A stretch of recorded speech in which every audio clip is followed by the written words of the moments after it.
Hi guys, welcome to குட்டி master. இன்றைக்கி வீடியோவில் என்ன பார்க்க போகிறோம்னு பார்த்தீங்கன்னா எக் ஃப்ரைட் ரைஸ் தான் பண்ண போகிறோம். ஸோ இப்போ தான் நீங்கள் ஃபர்ஸ்ட் டைம் நம்ம சேனல் பார்க்குறீங்கன்னா மறக்காமல் சப்ஸ்கிரைப் பண்ணிக்கோங்க, பெல் ஐக்கான் ஆல் கொடுத்துக்கோங்க.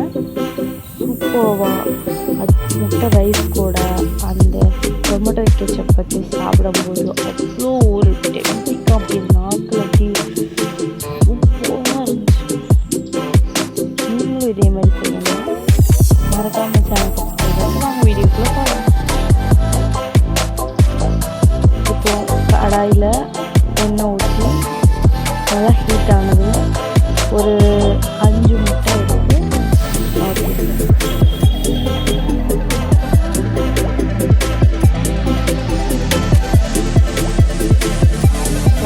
ஊற்றி தேவையான அளவு உப்பு சேர்த்துக்கணும்.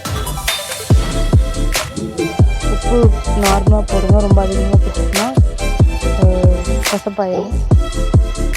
ஸோ இந்த மாதிரி நல்லா வந்துட்டு பெருசு பெருசாக வறுத்தெடுத்துக்கோங்க. அதே கடாயில் எண்ணெய் ஊற்றி ஹீட் பண்ணிவிட்டு சின்ன வெங்காயம் ஊற்றி வச்சுருக்கேன். ஸோ சின்ன வெங்காயம் தேவையான அளவு போட்டு இந்த அளவு வந்தோடனே குடமிளகா பச்சை கலர் இருக்குல்ல அதை போட்டுக்கோங்க.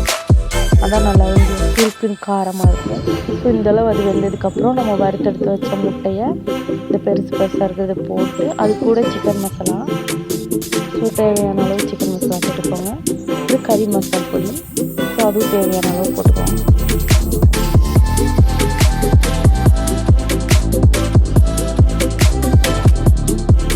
ஸோ அப்புறம் மிளகு தேவையான அளவு போட்டுக்கோங்க. அப்புறம் சோயா சாஸ் ஒரு 1/2 டீஸ்பூன் போட்டுக்கோங்க. ஸோ சில்லி சாஸ் ஒரு 1/2 டீஸ்பூன், அந்த மாதிரி தேவையான அளவு உப்பு. மெயினாக உப்பு கம்மியாக போடுங்க. ஸோ லாஸ்ட்டாக கொத்தமல்லி தூவி விட்டு இருக்கிறேன். ஓகே, பாய்.